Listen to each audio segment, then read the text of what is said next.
네, 안철수 국민의당 대선 후보 나왔습니다. 어서 오십시오. 네, 반갑습니다. 새해 저희 오픈 스튜디오 방문한 첫 번째 손님이신데요. 반갑습니다. 네, 정말 감사합니다. 네, 자 지지율 10% 넘었습니다 이제. 네, 좀 실감을 하십니까 현장에 나가 보시면? 네, 사실 현장에서는 더 뜨겁습니다. 10%보다? 네, 더 뜨겁습니다. 그래서 그게 시간이 지나면서 아마 반영이 되지 않을까 그렇게 기대합니다. 네, 왜 올랐다고 스스로 좀 돌이켜 보면? 아마도 2030 그리고 중도층, 무당층 그분들이 판단 기준이 좀 다릅니다. 네, 그러니까 그 인물의 도덕성, 네. 그다음에 그 사람이 과연 더 좋은 대한민국을 만들 수 있는 능력이 있는가, 네. 그걸로 판단을 합니다. 네. 그런데 이렇게 내 후보 중에서 이렇게 보다가 결국은 제가 제일 적임자라고 그렇게 마음을 정한 것 같습니다. 2030들이 특히나 요즘 좀 지지율이 올라가고 계신데, 그런데 또 뭐 선후 관계는 따져봐야겠지만 수치상으로 보면 윤석열 후보 지지율이 빠지면서 또 안 후보 지지율이 오른 것도 또 사실인데요. 그러다 보니까 뭐 많은 분석가들은 윤 후보 지지율이 좀 잠시 뭐 옮겨간 거 아니냐 이런 해석도 하던데 어떻게 보십니까? 꼭 그렇게 생각하지는 않습니다. 네. 그것이 만약에 제가 도덕성이라든지 능력이 없는 사람이었으면 네. 그게 저한테 오겠습니까? 네.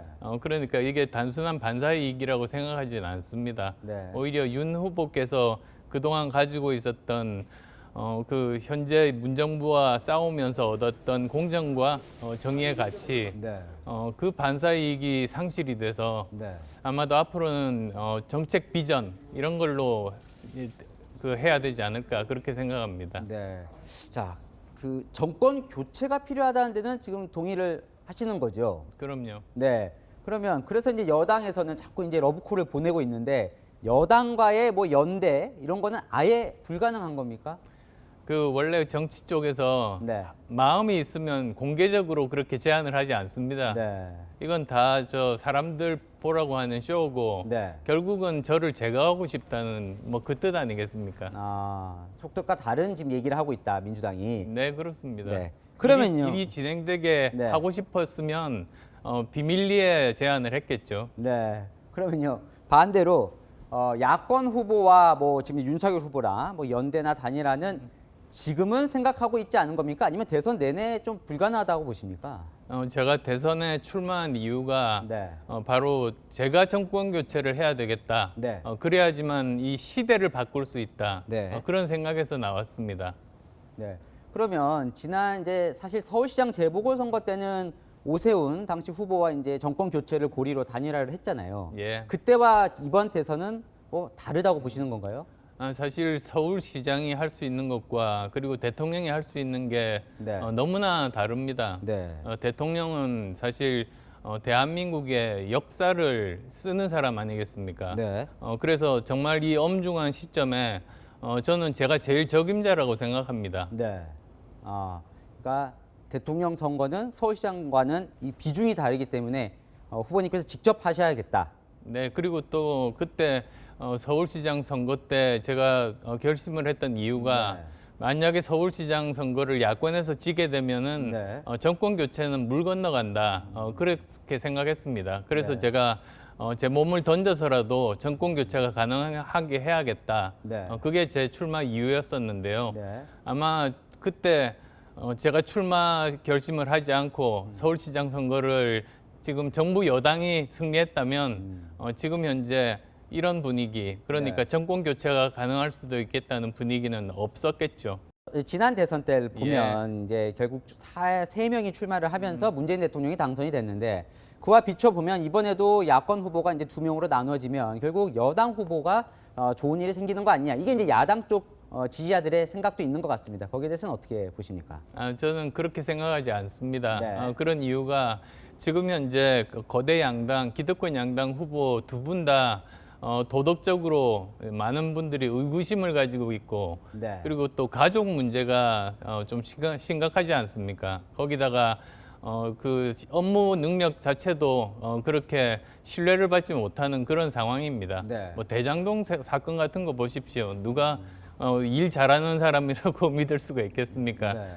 그러다 보니까 결국은 지금 아무도 지지하지 않는 사람들이 역대 대선 중에서 가장 많은 그런 상황인데 네. 그중에는 민주당을 지지하다가 오신 분도 있고 또 국민의힘을 지지하다가 오신 분들도 있습니다. 네. 그래서 그분들이 저를 지지해 주신다고 생각합니다. 네. 그러니까 부동층이 지금 상당히 많긴 해요. 그죠? 네, 이번에. 그렇습니다. 역대 없었던 일입니다. 네. 자, 그래서 지금 이제 설 연휴 때 트로이카, 그러니까 뭐 3명 삼강 구도를 만들겠다. 삼강 구도. 이제 한 달 정도 이제 남은 건데요.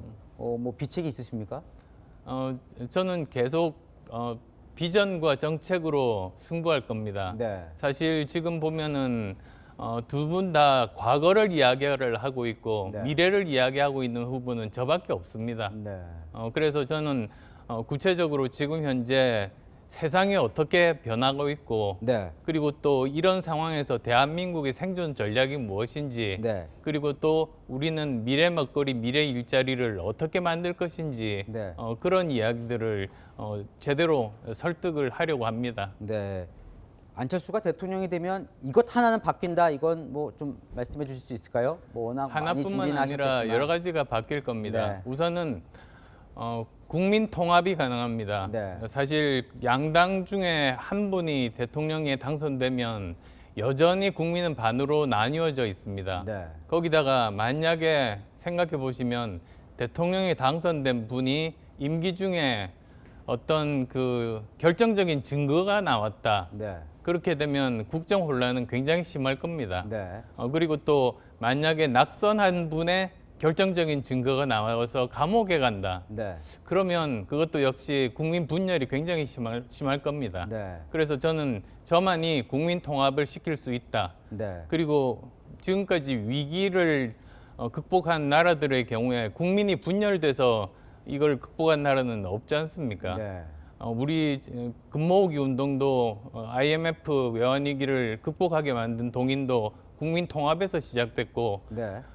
박정희 대통령 시절에 잘 살아보세도 그 국민이 마음이 하나로 모여서 위기를 극복해서 산업화에 성공한 거 아니겠습니까? 네.